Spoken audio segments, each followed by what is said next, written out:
Okay, we're going to be venturing into some different territory for this video as I address the question of whether I think it is likely that Donald Trump raped E. Jean Carroll. It's a relevant discussion because right now, as we speak in New York, the trial is ongoing. I think it's in its second or third day now, which E. Jean Carroll is a woman from New York who's suing Donald Trump for defamation because he not only denied raping her in the mid-1990s, but he has repeatedly insulted her and made various defamatory statements about her and continues to do so even now while the trial is ongoing.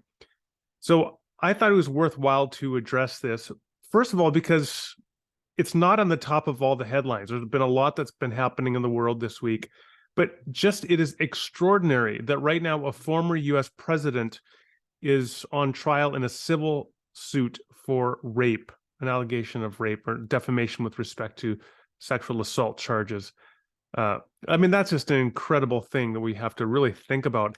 And as a Christian theologian, this is an additional concern to me because, of course, how many evangelicals continue to have unqualified support for Donald Trump. It's just continues to dishearten and, frankly, nauseate me. I want to talk about this case from the perspective of someone who is a professional investigator. I have a professional investigator license in the province of Alberta, and that gives me a particular skill set in making credibility assessments of witnesses. I'll be drawing upon some of that here. Not a lot of specialist knowledge, but I think a lot of it's just common sense in terms of taking apart respective testimonies and background evidence and then making assumptions as on a balance of probabilities who is more likely to be telling the truth. So that's the introduction. Let me just go through some of the points as to why I think it is on the balance of probabilities more likely than not that Donald Trump did in fact rape E. Jean Carroll. First of all, E. Jean Carroll's testimony. Now, of course, I haven't heard her testimony firsthand, but I read the description and the content of it. And the first thing that strikes me about the content is it was very detailed. And apparently it's consistent. It hasn't varied over time, which are things that you look for in terms of a credible witness. And as I read through descriptions of her testimony as to how she was had met Donald Trump and they were at this department store and looking at various clothing together, it has an air of the ring of truth, as we say in investigations. A lot of detail. It doesn't sound like he was confabulated. So all of that checks out. And then there's something very important, which is that E. Jean Carroll has a contemporaneous witness that she shared the information with that day after she says she was raped. She told a person back in the 1990s that day that this happened. That person is testifying to the truth of that. Now, some other things that are really important as well. Let me actually just unpack that first thing a bit. So here are the two options, really. So either that person is telling the truth, and on that day, E. Jean Carroll did tell that person that Donald Trump had raped her.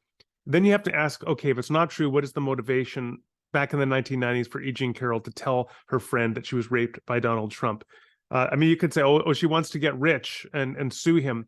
Yeah, but this did not become an issue in the public square for close to 30 years, right? 25 years.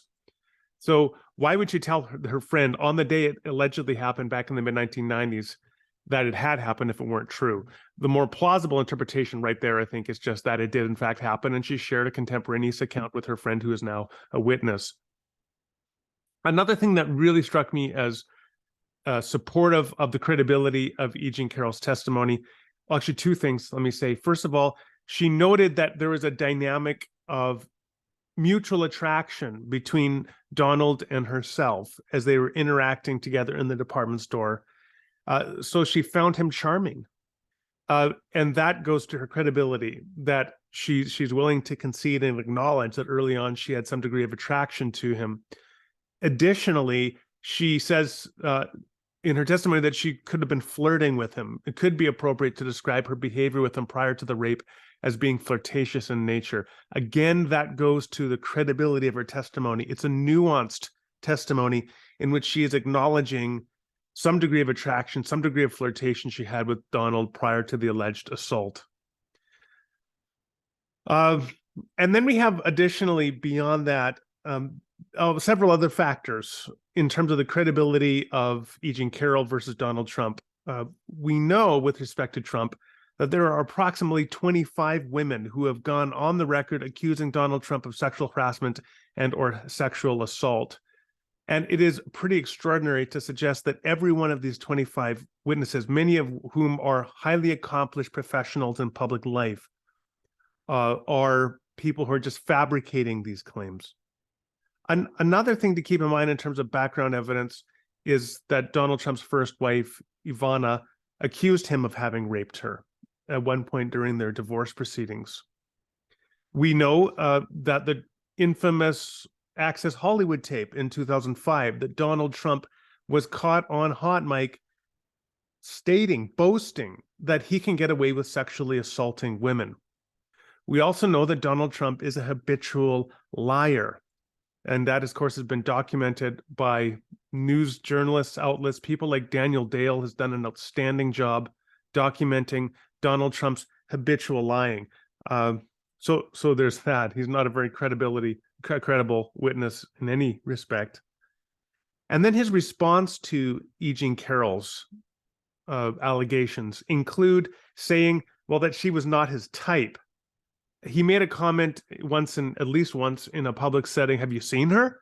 Like, sort of implying she was too ugly, too physically unattractive to assault, which is a pretty extraordinary and revealing statement, expressing his deep attitudes of misogyny, of contempt toward women. And that is a well-known pattern with Donald Trump, his contempt for women. Think in the 2016 election, when he essentially said Carly Fiorina was too ugly to be president. He made a comment to her in debate, could you vote for a face like this? And then another example, of course, there are endless examples, calling former Miss America, Elisa Machado, Miss Piggy, because he perceived that she had gained weight, or making comments about Megyn Kelly's menstrual cycle. Donald Trump has a long history of having public contempt for women, hatred of women. There's endless examples of his misogyny and his attempts to exploit women sexually in his conversations with Howard Stern, which are all recorded. Just to note one example, he would boast when he was running Miss America and Miss USA and Miss Universe pageants, that he would go, quote, I'll quote him now, I'll go backstage before a show and everyone's getting dressed and ready and everything else. And, no men are anywhere. And I'm allowed to go in because I'm the owner of the pageant. And therefore, I'm inspecting it. I'm inspecting because I want to make sure that everything is good. So he says he'll go back and see the young, beautiful women in various stages of undress. And he'll just pretend he just wants to make sure everything's okay. Quoting him again, he says, you see these incredible looking women. And so I sort of get away with things like that. I've not been very good, he says. So that's another example where he uses whatever attempts he can to sexually exploit women. Of course, there's also the history of his infidelities, including with Karen McDougal, including with Stormy Daniels. And then there's his general creepiness. Hard to describe this, but general creepiness, I think, is accurate. So, for example, describing his own daughter, Ivanka, as quote unquote hot, saying in an interview that if Ivanka wasn't his daughter, he would be dating her. In a 1994 interview with Robin Leach, he talked about his newborn infant, Tiffany Trump. And here's what he said. She's a very beautiful baby. She's got Marla's legs. We don't know whether or not, and then he put his hands to his chest. We don't know whether or not she's got this part yet, but time will tell. So he's speculating about the future breasts that his infant daughter will develop at puberty. This is a picture of the overall character of the individual who's been alleged to have raped E. Jean Carroll. A couple other things just by way of general credibility assessments. That he said he had never met E. Jean Carroll, and then she provided pictures where they were seen together. So we know he's a liar. We know that he's completely unreliable. We know he has a history of misogyny, that he's boasted of sexually assaulting women. There's credibility to her testimony in detail, and so on. So if you bring all of that together, I don't think there's a question at this point, based upon that fact pattern, publicly available evidence, that on the weighted probabilities, Donald Trump did in fact rape E. Jean Carroll, and that he is now attempting to defame her. I want to conclude with just coming back to how I continue to be so appalled and disgusted at evangelicals who continue to support Donald Trump, despite the overwhelming evidence that he raped E. Jean Carroll, that he is a gross misogynist and has a long history of harassing and assaulting women. And what I think this shows, I mean, among other things, I don't think you can explain it all away to just blind political partisanship or even a cult of personality. I think at some point you also have to say, this is indicative of some deep patterns of misogyny within evangelicalism itself.